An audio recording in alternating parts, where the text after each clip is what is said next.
வணக்கம். இப்போ அந்த 70 வருஷ கட்சி, 50 வருஷ கட்சி இருக்கு இல்லையா? நாங்க பாரம்பரிய கட்சிங்கிறீங்கல்ல.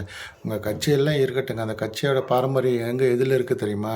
நீங்க நடந்துக்கிற விதத்திலயும், நம்ம அடுத்தவனுக்கு குடுக்குற ஒரு மரியாதையிலயும் தான் அது இருக்குது. இப்போ அண்ணாமலை கட்சி ஆரம்பிச்சு அன்னைக்கு மீட்டிங் போட்டார்ல, அந்த மீட்டிங்கில எப்படி பேசியிருக்காரு தெரியுமா அவரு தெளிவா? அதாவது நீங்கலாம் அனுபவம் இருக்குது, அவருக்கு அனுபவம் இல்ல. அதனால அனுபவம் இல்லைனாலும் 1,62,00,000 ஓட்டு சம்திங் ஏதோ ஓட்டு வாங்கி ஜெயிச்சு மக்கள் அவர எடுத்திருக்காங்க. அந்த மக்கள் தேர்ந்தெடுத்ததுக்கு நம்ம மரியாதை குடுத்து அந்த ஆட்சிய கொஞ்ச நாளாவது இருக்க விடணும். அவங்க எப்படி பண்றாங்கன்னு பார்க்கணும்னு அவ்வளோ ஒரு த பிராட் மைண்டா அவர் யோசிக்கிறாரு. அந்த அந்த சுய புத்தியா அவர் எவ்வளோ தூரம் யோசிக்கிறாரு. உங்களுக்கெல்லாம் ஏங்க அதுக்கு அந்த அந்த மாரி ஒரு மென்டாலிட்டியே வரமாட்டேங்குது.